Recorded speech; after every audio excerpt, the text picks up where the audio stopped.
Saya pakai dua device ya, soalnya teman-teman. Jadi kalau saya nggak lihat di layar, saya lihat di layar satunya ya. Karena wajah saya kadang itu berpaling gitu ya. Saya berpaling. Tuh, kita mempelajari ini ya kemarin terakhir penyimpangan semu hukum Mendel ya. Penyimpangan semu hukum Mendel. Kenapa disebut penyimpangan semu hukum Mendel? Karena pada hukum Mendel yang dipublikasikan oleh Mendel sendiri, rasio fenotip, terutama pada rasio fenotip ya, teman-teman ya.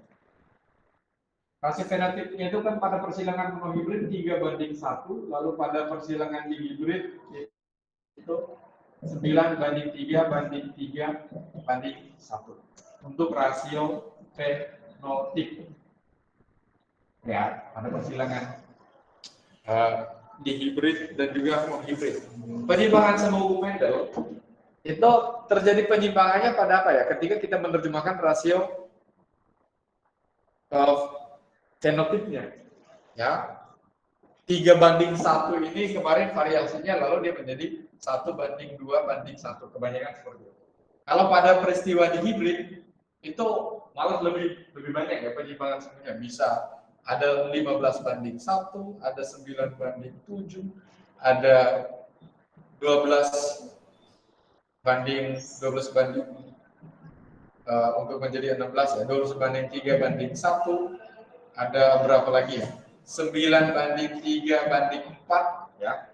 Berbagai macam rasio fenotip yang muncul ketika kita membuat persilangan. Jadi tidak melulu rasio fenotip pada persilangan monohibrid maupun dihibrid itu seperti yang diungkapkan oleh Mendel. Sehingga itu disebut penyimpangan semu. Sampai sini ini kita ulang aja ya. Lalu pertemuan kemarin kan kita udah bahas sampai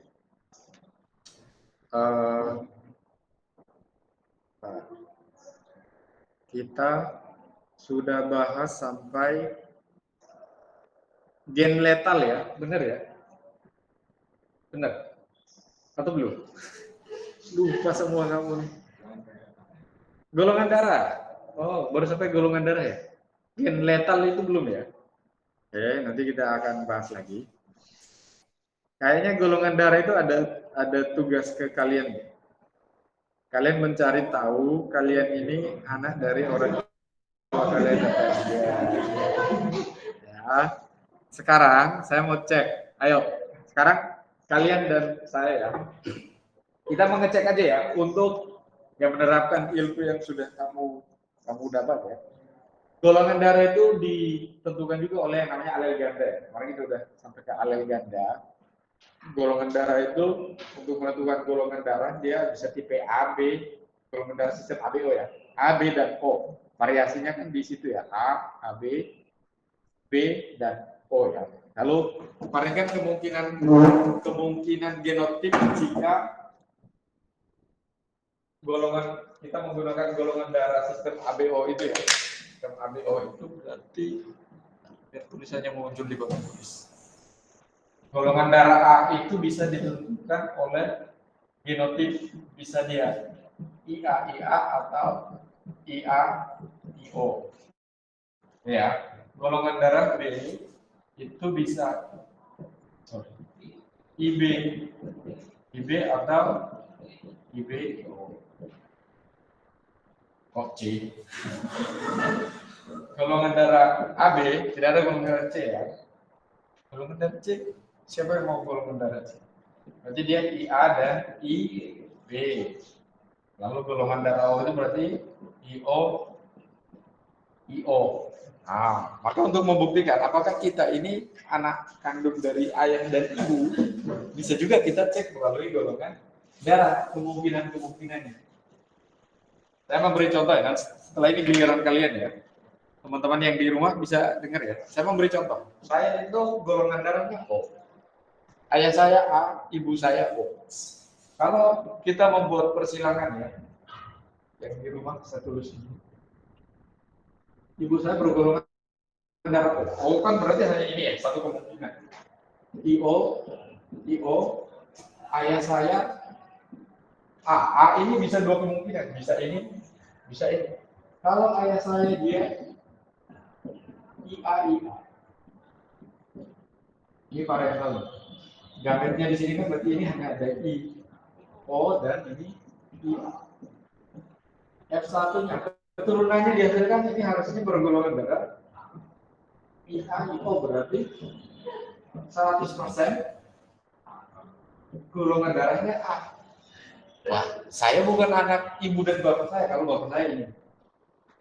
Kalau saya lemes, karena saya bukan anak orang tua. Tapi masih ada kemungkinan lain, masih ada. Kita coba cek yang satunya lagi. Dan cek satunya lagi. Bagaimana kalau bapak saya golongan darahnya bukan IAIA tapi IAIO?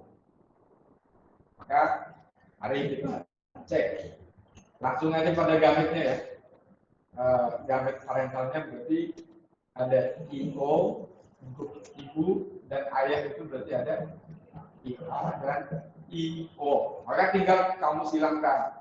Maka keturunan pertamanya kemungkinan ini berarti ada IA, IO, berarti ini IO, IO. Maka kalau bapak saya bergolongan darah yang IA, IO ini, maka 50% bergolongan darah A dan 50% bergolongan darah O. Maka saya masuk di situ. Maka cocok. Wah, saya berarti anak ayah dan ibu. Bukan kemungkinan bapak saya berarti dia golongan darahnya adalah IA, IO bukan IA. IA.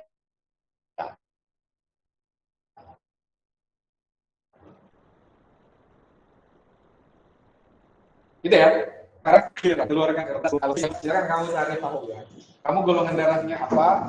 Terus orang tuamu golongan darahnya apa? Kakak dan adikmu kalau tahu. Siapa yang di sini belum tahu golongan darahnya? Siapa yang belum tahu saya golongan darah apa gitu?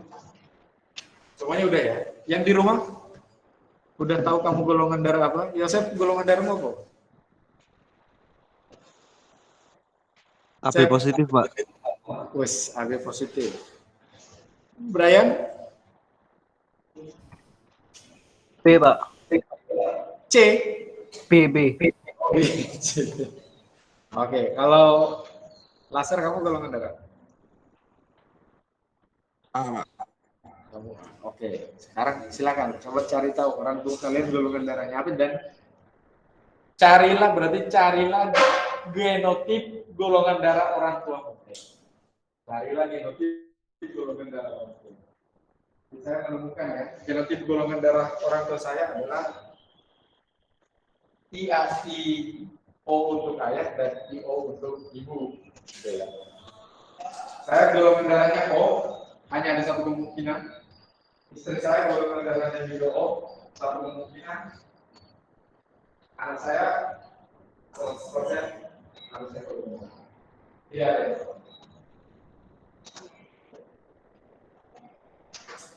Mungkin kamu bisa berpikir, oh saya golongan darahnya, saya pengen anak saya golongan darahnya AB.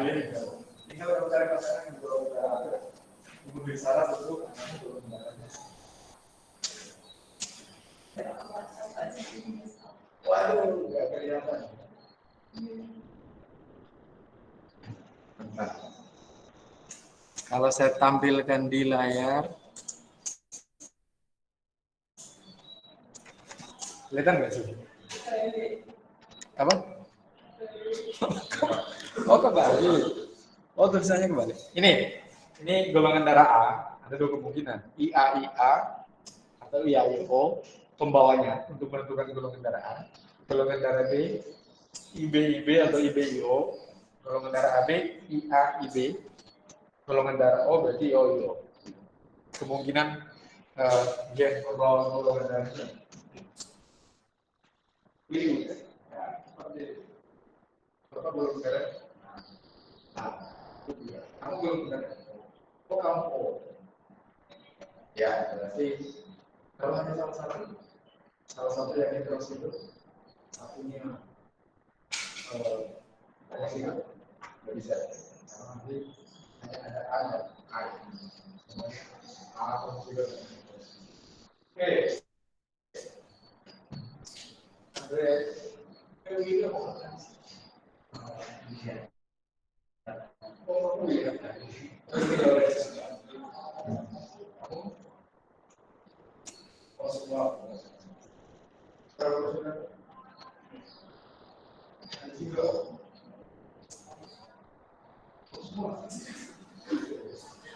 Kalau semua itu langsung ya, kamu kalau dari orang tua, kira-kira genotipe orang tua sebelum genotipe dalam tubuh kita, kamu di orang tua satu jenis sebenarnya. Kalau diistilahkan dari genotipe, juga kamu mengistilahkan kalau orang tua yang B kan berarti kemudian bisa jiwa dan kalau bukan B, yes.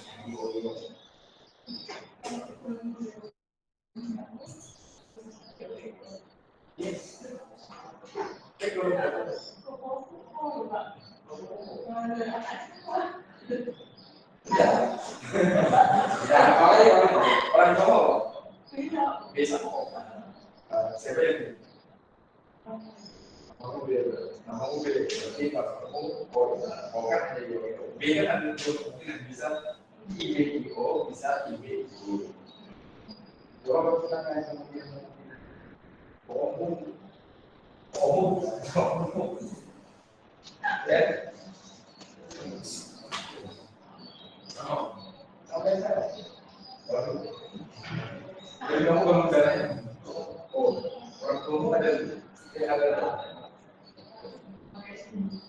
sampai sini. Dia sudah menemukan jawaban. Jadi kemungkinan orang tua dia membeli silo dan bersilo. Kamu sudah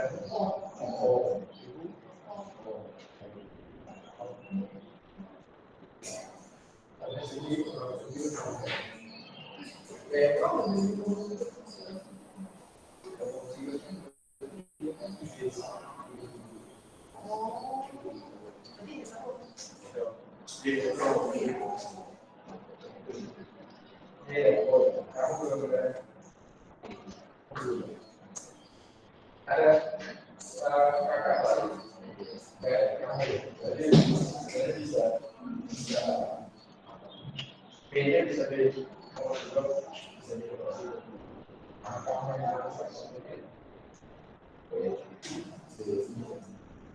kamu ya semua ya, kamu belajar dari jadi dia juga ya. Jadi 100% jadi ya kemungkinan besar ya untuk itu ya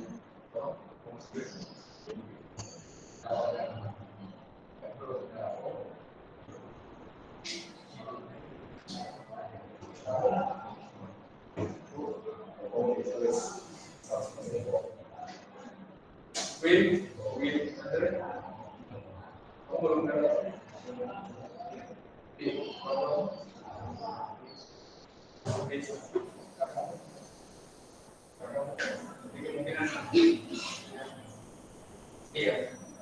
Kalau IB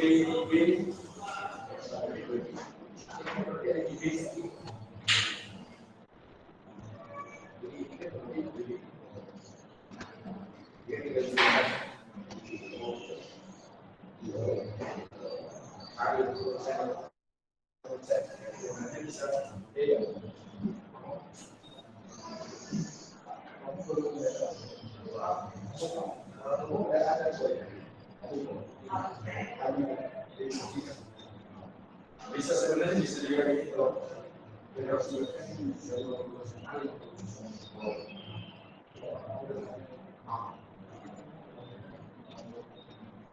Ini mana golongan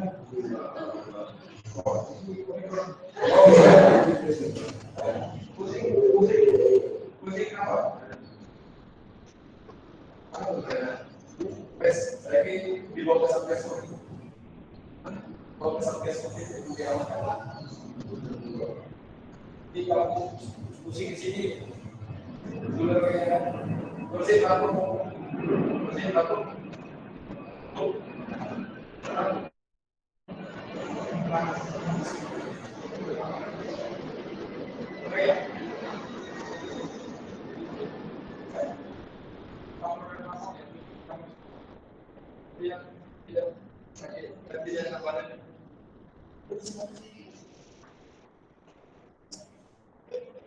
Harus ini diberi contoh.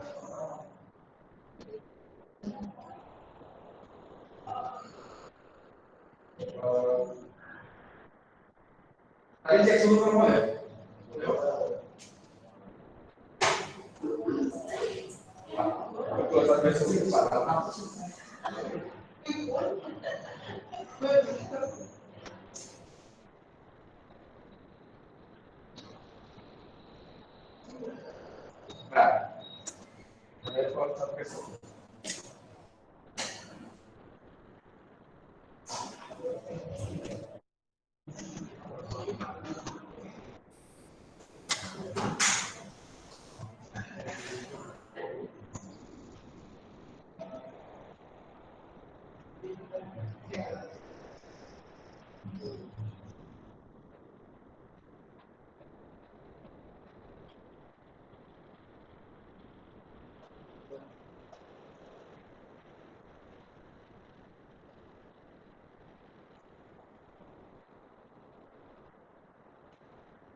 Oke ya, biar dicek ya.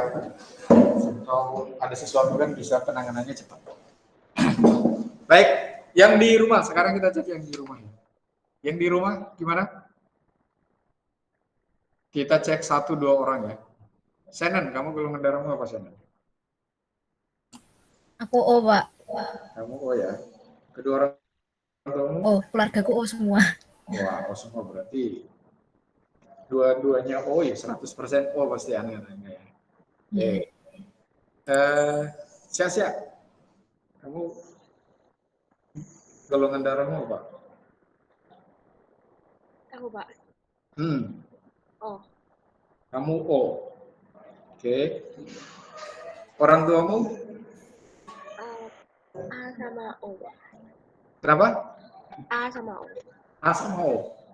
Kakak adikmu ada yang golongan darahnya berbeda sama kamu? CCE A. CCE A ya. Orang tuamu A dan O. Kamu O. Yang A-nya kemungkinannya dia A homozigot atau A heterozigot? IAIA atau IAIO? Siapa? Iya, Pak. Genotip golongan darah orang tuamu kira-kira apa? Kalau kamu O, cicimu A, orang tuamu ada A dan O. Udah nemu genotip orang tua? Belum, Pak. Belum. Wah, dicari. Biar ngerti ya. Bener nggak? Ya. Oke. Baik, teman-teman, saya kira itu cukup. Sekarang kita lanjutkan dulu materi ya. Bentar. Kita selesaikan dulu ya penyimpangan semu hukum Mendel. Ini ya, ini kemarin golongan darah sistem ABO itu ditentukan oleh alel ganda ya. Jadi tipe A itu bisa AA atau AO. Ya, sama ini B bisa BB, bisa BO. AB ya hanya AB, tipe O ya OO ya. Oke ya. Kita lanjut ke ini dulu, gen letal. Ini ya, teman-teman, gen letal. Gen letal ini adalah salah satu peristiwa penyimpangan semu hukum Mendel yang disebabkan oleh adanya interaksi antar alel ya, interaksi antar alel.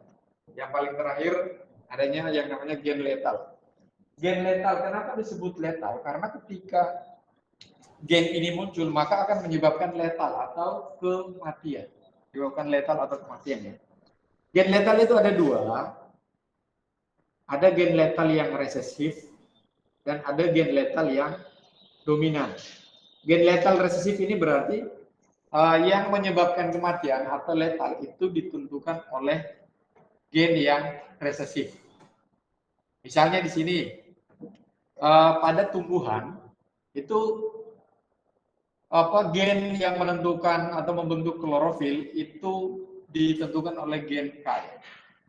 Gen K besar itu dia akan membentuk klorofil, sedangkan gen K kecil yang resesif itu dia tidak membentuk klorofil atau akan menghasilkan keturunan dengan sifat albino. Dan ketika keturunannya itu albino, menyebabkan letal. Jika keturunannya albino menyebabkan letal. Karena apa? Kalau dia tidak punya klorofil, tumbuhan ya. Tumbuhan kalau nggak punya klorofil berarti apa? Efeknya tidak bisa fotosintesis, maka mati. Itu ya. Dan gen letal ini biasa ketika tahapan embrio, mati ketika embrio atau ketika lahir lalu mati kalau pada hewan.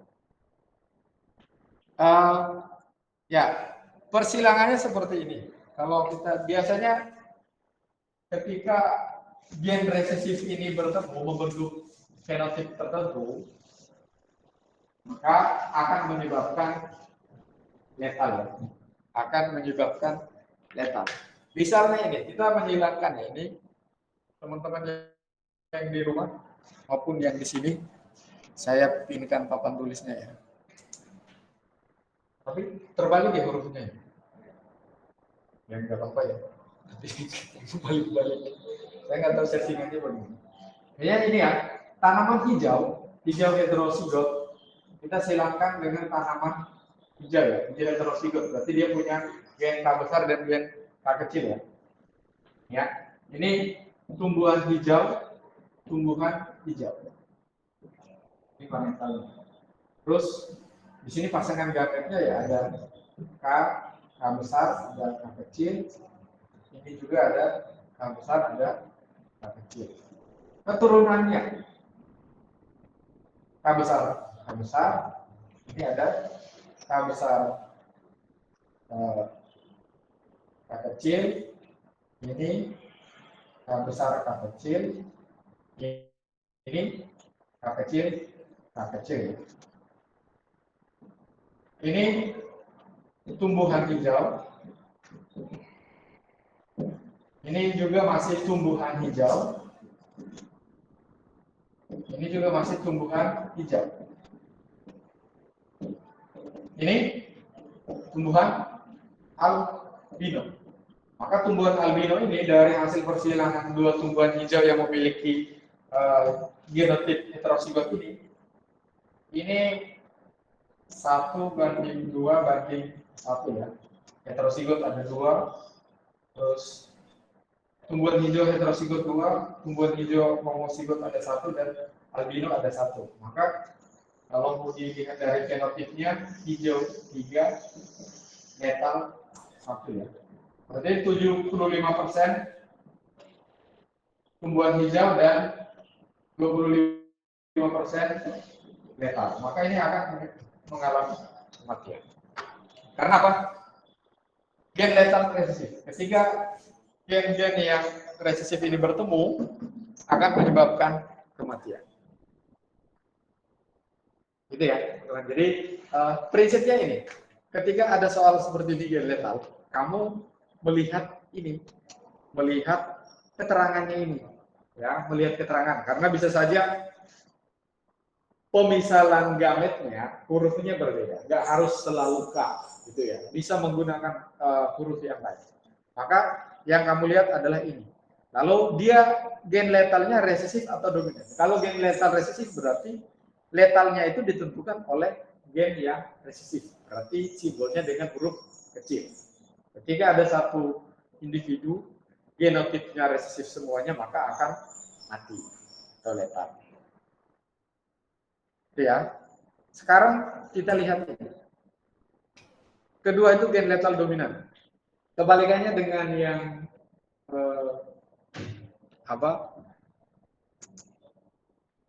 yang resesif tadi ya. Kalau dominan berarti letalnya, kematiannya itu ditentukan oleh gen-gen yang dominan. Dan ini terjadi pada ayam ya. Ini ayam normal itu dia sebenarnya gennya yang kecil, resesif. Sedangkan yang creeper ini dia memiliki memiliki gen C besar ya, memiliki gen C besar. Ketika ayam creeper ini C besar, dia memiliki genotip C besar, C kecil.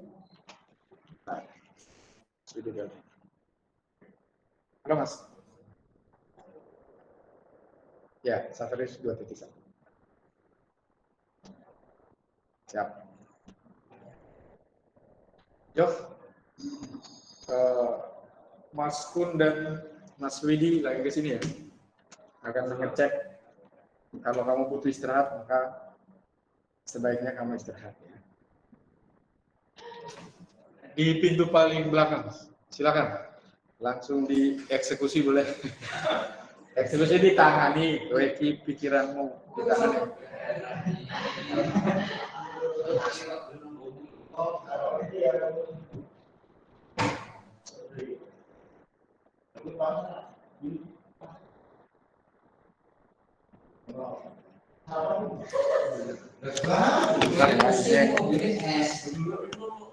Ini lagi ditangani Satgas Covid ya, Jovi.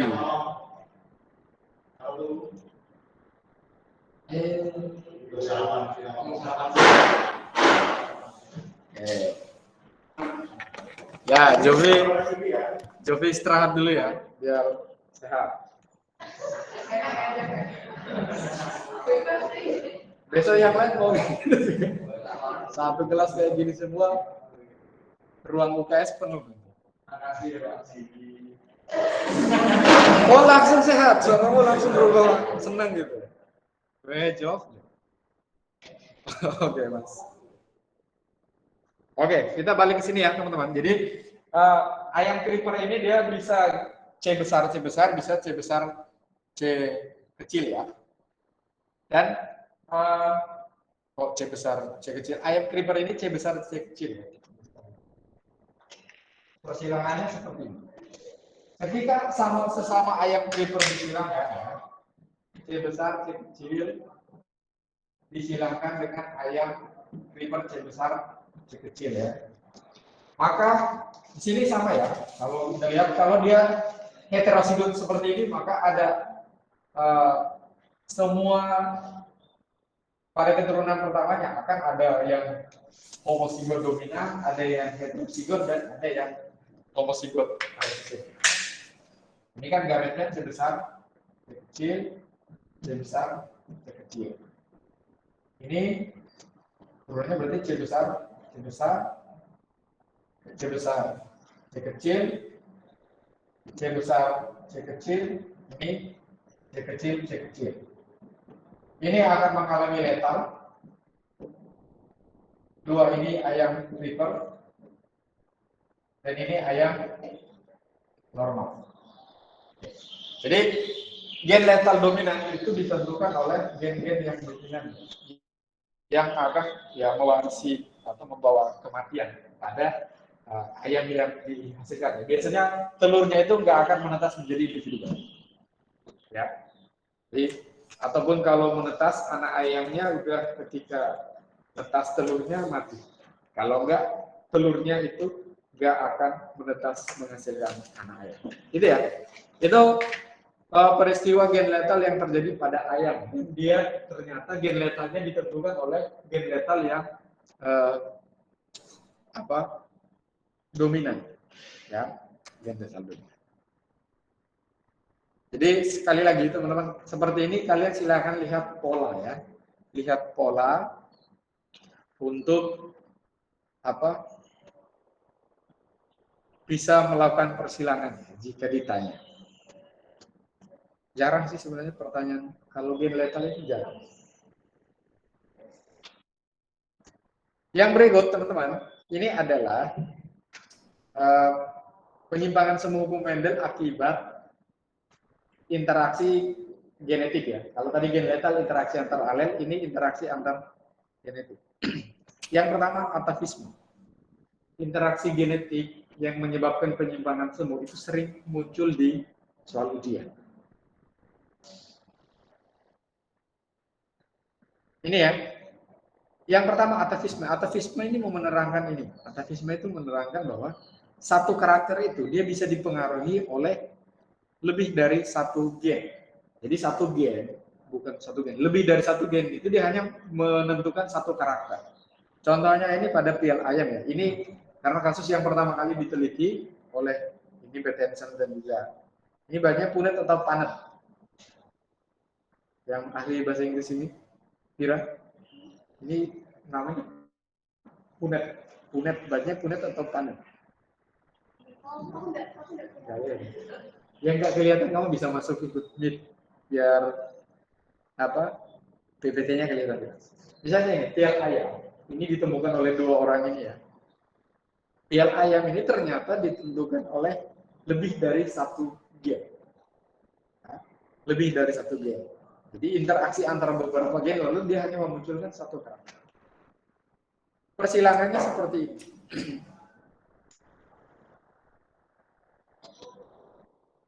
Yang induknya itu kebanyakan itu ros dan pair untuk pial ayamnya atau jengger alamnya. Jengger ayamnya itu ros, mawar, pi itu biji. Itu yang dominan. Sering muncul seperti walet itu jarang muncul. Pada generasi-generasi sebelumnya, pada penelitian mereka itu walet itu jarang muncul. Tapi ketika menghilangkan yang ayam yang berpial ros dan ayam yang berpial pi, ternyata muncul ayam yang berpial walut. Walut ini karena dia itu di generasi-generasi sebelumnya nggak muncul. Kadang itu mengatakan bahwa ini generasinya dia tidak muncul, dia tersembunyi. Lalu nanti dia baru akan muncul pada generasi-generasi berikutnya. Kamu pernah dengar gitu nggak? Ada gen yang tersembunyi misalnya. Ada sifat yang muncul pada, misalnya saya punya anak. Tapi sifat ini, karakteristiknya ini, dia tidak mirip kedua orang tuanya. Tapi dia mirip kakek dari kakek dari salah satu orang tuanya misalnya. Oh ini kok dia lebih wajahnya misalnya tinggi badan. Di keluarga saya, kalau lihat keturunan kami itu ada yang pendek, ada yang sangat tinggi. Yang sangat tinggi itu jarang, tapi ketika mereka muncul, gen tinggi ini bisa muncul pada orang tua yang ukuran tingginya itu enggak tinggi-tinggi amat, tapi anaknya bisa sangat tinggi. Ketika ditelusuri, sifat tinggi ini berada pada dua keturunan di atas orang tuanya, sifat tinggi. Dan itu dia bisa muncul pada keturunan-keturunan berikut. Dan biasanya tidak mewarisi sifat dari kedua orang tuanya, tapi pada keturunan-keturunan sebelumnya. Itu atavisme. Dan contoh yang ditemukan pada penelitian Peterson dan Punet ini ada jengger ayam. Ya, pada jengger ayam sama seperti ini ketika disilangkan menghasilkan walut. Walut ini ditentukan oleh gen R besar dan juga P besar. Jadi ketika dominan-dominan itu bertemu akan memunculkan karakteristik yang tadi tersembunyi itu akan muncul lagi. Jadi ketika walut dan walut ini disilangkan, rasio fenotipnya 9331. Sekarang pertanyaannya, Pak, 9331 itu kan sama seperti rasio Mendel, benar ya? Lalu perbedaannya di sini. Kalau pada persilangan Mendel yang di hibrid, keturunan pertama itu selalu nanti dia akan mewarisi sifat dari orang tuanya ya. Misalnya besar masam, kecil manis. Lalu keturunan pertamanya besar manis misalnya. Itu kan dia mewarisi sifat dari kedua orang tuanya ya, benar ya? Dari kedua orang tuanya. Tapi kalau ini keturunan pertamanya dia tidak mewarisi sifat ros, tidak pi, tapi dia memunculkan sifat baru. Maka ini disebut atavisme. Dia dipengaruhi oleh dua gen yang lebih ya, R besar dan V besar ketika bertemu dia akan memunculkan karakteristik baru. Dengan perbandingan 933. Jadi teman-teman, untuk atavisme silakan kalian lihat ini, lihat polanya. Penentuan huruf-huruf ini pemisalan. Ini bisa saja di soal itu menggunakan huruf yang lain. Tinggal kalian lihat keterangannya apa, terus perbandingan rasionya seperti apa. Itu atavisme. Yang kedua, ada yang disebut polimere. Kamu pernah lihat kacang merah? Pernah lihat kacang merah nggak? Pernah lihat kacang merah dijual tapi warna merahnya itu mengalami gradasi. Jadi ada yang merah sangat pekat, ada yang merah sedang, ada yang merah muda. Pernah lihat ya? Bahkan ada yang putih. Pernah lihat? Enggak ya? Kalian jarang ke pasar berarti. Yang sering ke pasar biasa. Polimere ini biasanya terjadi pada ini. Kebanyakan pada gradasi warna. Tanaman-tanaman yang memiliki warna yang mencolok khas, tapi warnanya itu mengalami gradasi. Polimere ini bentuk interaksi gen yang bersifat kumulatif. Mereka saling menambah. Ya. Mereka saling menambah. Ini terjadi akibat adanya interaksi dua gen atau lebih dan sering juga disebut gen ganda ya. Jadi karakter ini ditentukan oleh banyak gen. Satu karakter itu bisa ditentukan oleh dua gen atau lebih. Contohnya di sini adalah ini. Gandum yang berwarna merah jika disilangkan dengan gandum berwarna putih. Keturunannya seperti apa? Warna merah dan putih ini ditentukan oleh ini. Ternyata gen yang menentukan warna merah itu lebih dari satu ya. Ada M1 dan ada M2. Lalu yang warna putih itu ada bagaimana baiknya? Ma1, Ma2 untuk yang besar ya. Lalu yang kecil Mi1, Mi2. Itu ya. Lalu persilangannya seperti apa? Ternyata rasio genotipnya hanya dilihat ya, oh ini merah dan putih, ini termasuk merah, ini termasuk putih, walaupun merah pekat, merah sedang, merah muda, tetap dihitung merah. 15 banding 1. Ketika disilangkan ini ya, gandum merah gelap itu memiliki genotip semua dominan. Sedangkan yang putih itu genotipnya semua yang resesif ya. Karena tadi ya, warna ini ditentukan oleh gen ini ya. Merah itu M besar 1, M besar 2, putih M kecil 1, M kecil 2. Ketika ini disilangkan, ternyata warna yang merah yang dihasilkan itu mengalami gradasi. Ada warna merah gelap, ada warna merah sedang, dan ada warna merah muda. Nah, merah muda ini. Ini harusnya merah sedang ya. Ini merah sedang. Ini merah muda. Terus yang putih hanya satu. Coba kita lihat bersama. Merah gelap itu ternyata genotipnya semuanya yang M besar, M dominan. Kalau warna merah, yang dominannya ada 3. Kalau dia warna merah sedang, M yang dominannya ada 2. Bisa M besar 1, M besar 2, atau bisa M besar 1 itu muncul 2 kali bisa. Ya. Lalu merah muda itu M besarnya ada 1. Karena merah itu dia dominan, walaupun dia pasangannya itu yang resesif itu lebih dari 2, misalnya merah muda. M kecilnya itu ada 3, yang M besarnya itu hanya 1 ini. Tapi tetap warna merah itu dominan, dia menutupi warna putih. Lalu yang warna putih hanya 1 muncul di sini. Ini hanya warna. Lalu rasio fenotipnya dari persilangan gandum berbiji merah gelap dengan gandum berbiji putih ditemukan perbandingan rasionya seperti ini. 15 banding 1. Itu polimer. Ya, jadi teman-teman nanti lihat polanya ya, lihat pola pertanyaannya mengarah kemana, lalu dibandingkan dengan rasio genotip. Jadi kalau ada persilangan, ada soal persilangan dan satu sifat itu ditentukan oleh banyak gen seperti ini, maka itu dimaksud polimernya. Ya, lihat polanya.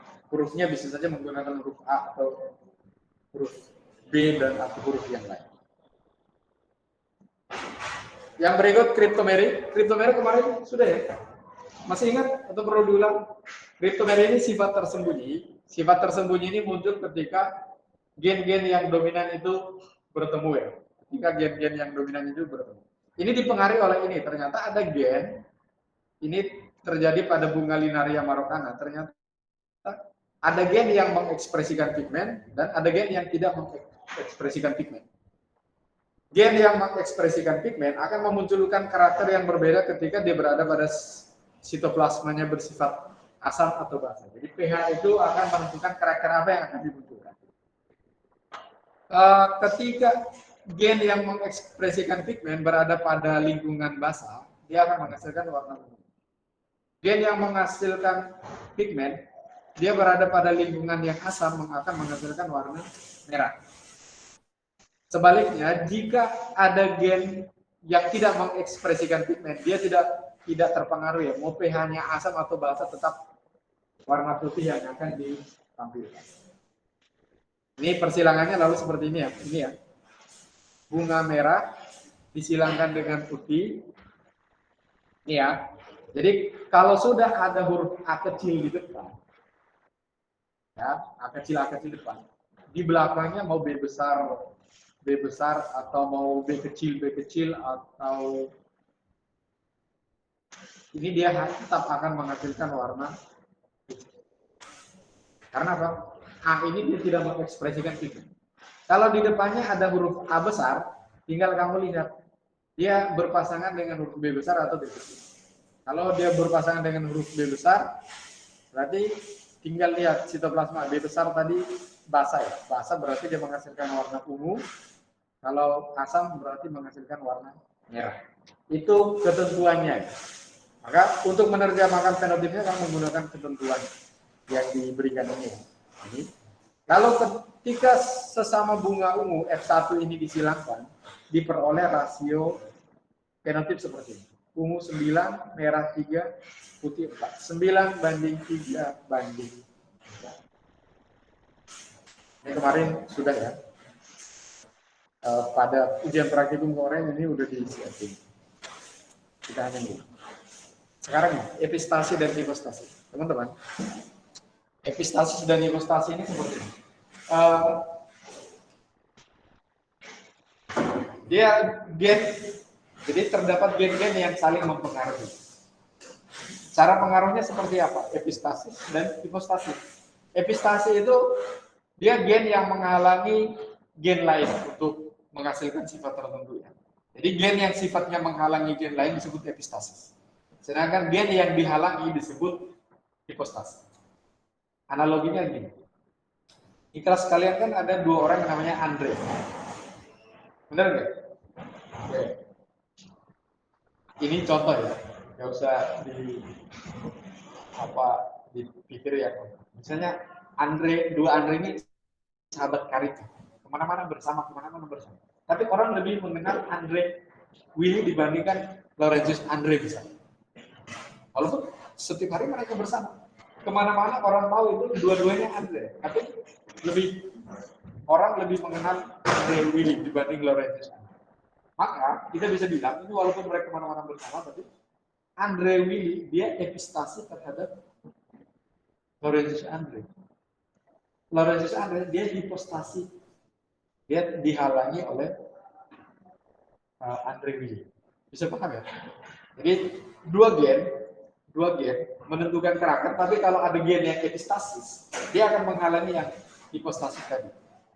Walaupun Andre Willy sama Laurentius Andre selalu kemana-mana bersama-sama, tapi orang mengenalnya lebih Andre Willy bukan Laurentius Andre. Karena apa? Laurentius Andre dia epistasis, Andre Willy dia epistasi terhadap Laurentius, sehingga orang tidak mengenal Laurentius Andre siap. Padahal mereka setiap hari barengan kemana-mana ketemu orang berdua terus, tapi orang lebih mengenal Andre Willy. Sampai sini paham ya, epistasis dan hipostasi. Lalu lagi-lagi teman-teman, ketika seperti ini ada soal epistasis dan hipostasi, yang paling utama untuk kamu lihat teman-teman yang di rumah, ini adalah keterangan-keterangan.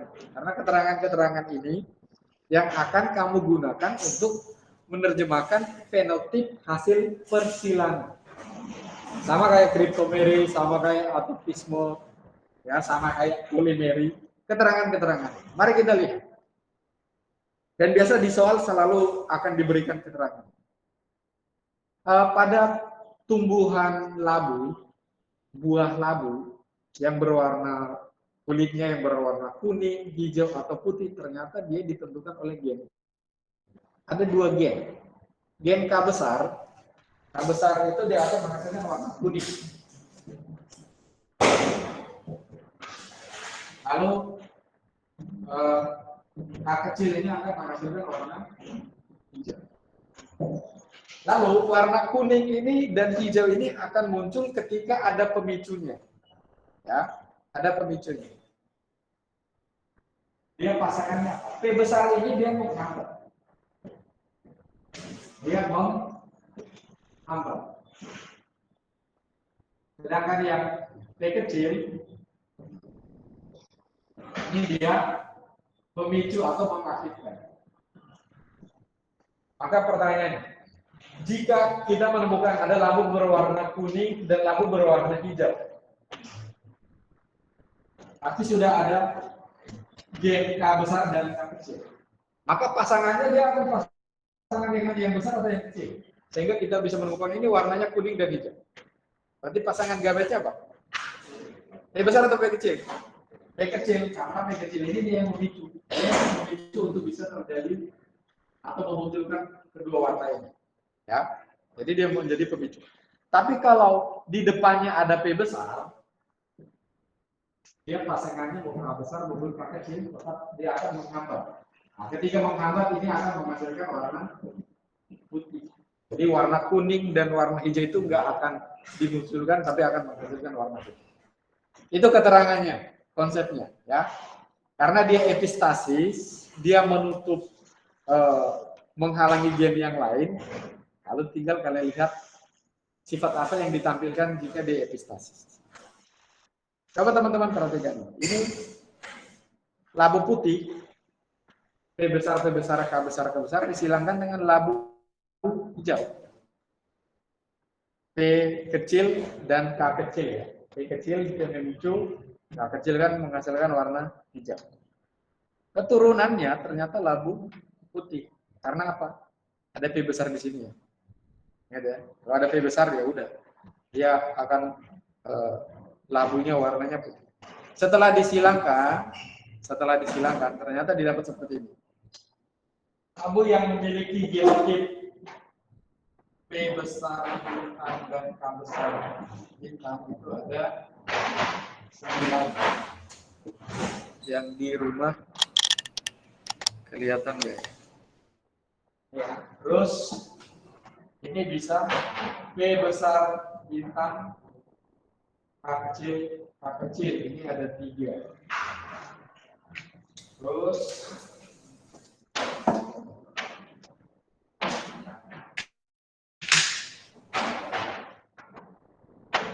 P kecil, K besar bintang, ini juga ada 3. Terus P kecil, K kecil itu ada 1. Ini kalau kita terjemahkan fenotipnya, yang rasionya 9 ini fenotipnya apa? Karena ada P besar, ini putih. Ini juga P besar, berarti putih juga ya. Ini P kecil, habis sini ada K, berarti warna kuning. Ini P kecil, K kecil, warna hijau. Maka perbandingan rasionya bukan lagi 9331, tapi ya putih itu ada 12, lalu kuning itu ada 3, hijau itu ada ya. Jadi kalau kita mau melihat genotipnya, ternyata labu putih itu karena ada P besar itu ada di 2 ya. Seperti ini 9 dan 3, maka tinggal dijumlahkan. Maka genotip untuk epistasis, hipostasis yang dominan ini 12 banding 3 banding 1. Ini epistasi dominan. Kenapa disebut epistasi dominan? Karena yang menghambat atau yang menjadi epistasi itu adalah gen yang dominan. Sekarang coba kita lihat ini, epistasi resesif. Perbedaannya apa? Epistasi resesif itu berarti gen yang menghambat gen lain itu ditentukan oleh gen yang resesif ya. Ini, H kecil ini ya. Coba kamu lihat yang warnanya merah, gen resesif yang epistasis. Kalau tadi ini gen dominan yang epistasis, ini gen resesif yang epistasis. Polanya, kalau gen resesif yang epistasi, ini perbedaannya lagi-lagi di sini, rasio fenotip. Kalau epistasis resesif, perbandingan rasio fenotipnya, keturunan keduanya, 9 banding 3 banding 4. Dan ini terjadi pada penentuan warna rambut pada tikus. Ya. Jadi umumnya itu ya penentuan warna pada tumbuhan maupun pada hewan. Jadi kalau epistasi resesif berarti yang menentukan yang menjadi epistasisnya adalah gen-gen yang resesif. Jadi tinggal kita melihat ya. Untuk mendalami. Lihat polanya ya, lihat keterangannya. Cara menghilangkannya sama seperti di hibrid, hanya nanti ketika menerjemahkan fenotipnya, kamu menggunakan keterangan yang diberikan. Gitu ya? Bisa paham ya? Jadi polanya sama, cara menghilangkan sama, keturunan keduanya sama. Perbedaannya adalah saat kamu menerjemahkan fenotipnya dan menentukan rasio fenotip. Masih ingat ya teman-teman, fenotip itu apa, genotip itu apa? Masih ingat? Fenotip itu karakteristik yang langsung kelihatan ya. Misalnya, oh mata merah, rambut keriting, kulit hitam, nah itu fenotip. Genotip itu gen pembawanya apa? Misalnya rambut keriting, gen K. Misalnya. Rambut lurus berarti gen.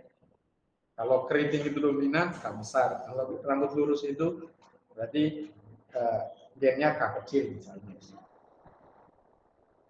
Ya, jadi genotip itu gen yang membawa sifat yang ditunjukkan lewat fenotip. Lalu saya tunjukkan yang lain ya teman-teman. Ternyata ada yang namanya ini. Epistasis dan hipostasi, itu ada epistasi gen resesif rangkap dan gen dominan rangkap. Ini sama, pola yang sama. Hanya yang membedakan adalah jadi resesif rangkap berarti dia ditentukan oleh ini. Jadi rangkap ya, yang kecil resesif tapi rangkap. Jadi kayak satu sifat U semua, ya U kecil semua. Kalau di sini kan tadi masih ada H dan A ya. Ada yang berbeda gennya, gen H dan gen A. Kalau di sini tadi ada gen P dan gen K. Kalau ini rangkap berarti dia ditentukan oleh ini ya, resif. Semuanya huruf U kecil ya. Berarti U kecil itu dia epistasis terhadap yang U besar. Gen dominan rangkap, sama. Gen dominan rangkap ini ya dominan ini terjadi pada ini ya, persilangan biji. Ada biji segitiga, lalu ada biji bulat. Ya, jika dominan rangkap berarti dominan kalau ada ini dia akan menentukan apa ya, sifat yang rangkap ya, gen dominan rangkap. Ketika semua gen yang dominan ketika ada dia akan menentukan satu sifat. Misalnya ini ada gen A besar, B besar, A besar, B besar, ini dia akan memunculkan satu karakter. Dia akan epistasi terhadap yang bulat. Ya. Kalau yang resesif rangkap, jika ada U yang kecil, resesif dia akan menghasilkan satu karakter. Resesif rangkap rasionya 9:7, dominan rangkap rasionya 15:1. Ini pola-pola yang nanti silakan teman-teman bisa lihat ketika ada soal, dia epistasi hipostasi kebanyakan ini ya. Epistasi resesif atau yang dominan. Yang soalnya resesif rangkap, dominan rangkap ini jarang.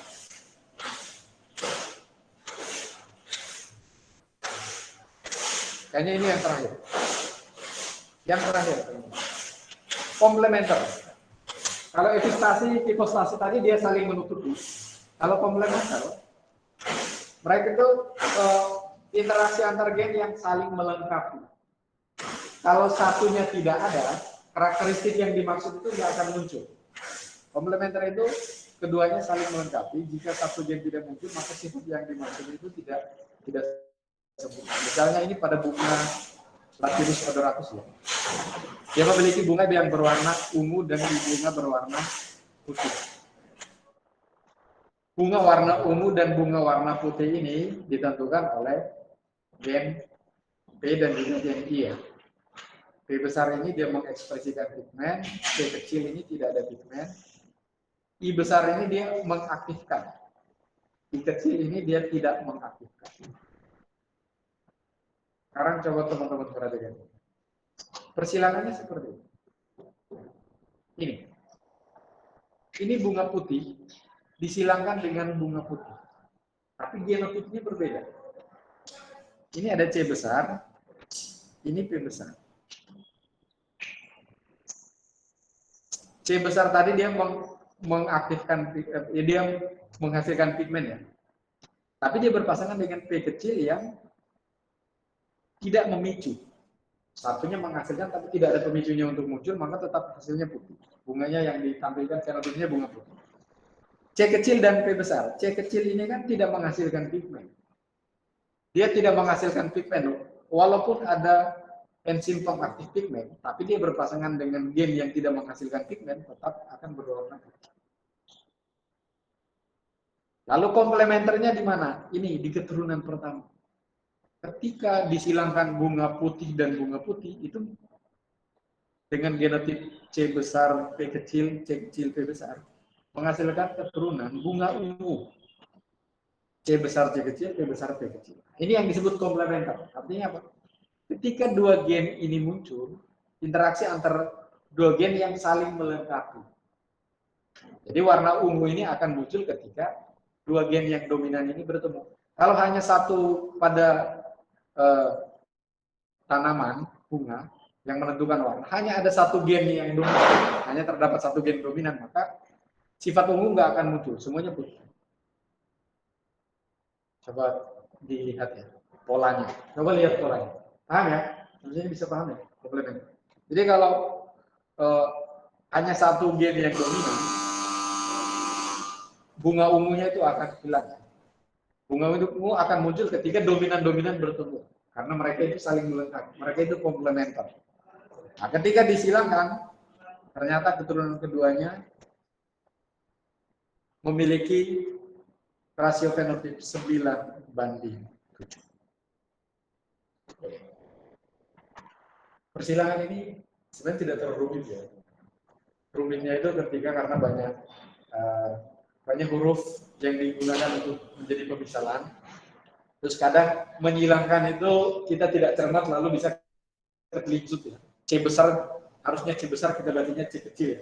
Kita tulisnya C lalu kita bingung ini C besar atau C kecil. Maka kamu ketika menyilangkan ada soal itu biar menghindari kebingungan. Misalnya kalau huruf N kan mudah ya, N besar N kecil kan tulisannya berbeda ya. Ya huruf P besar P kecil itu ya tulisannya kayak gini terus, P kan kayak gini terus, besar kecil ukurannya dia. Maka kamu boleh beri tanda untuk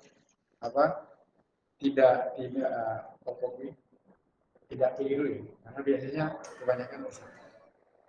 Wes teman-teman udah istirahat, saya kira cukup.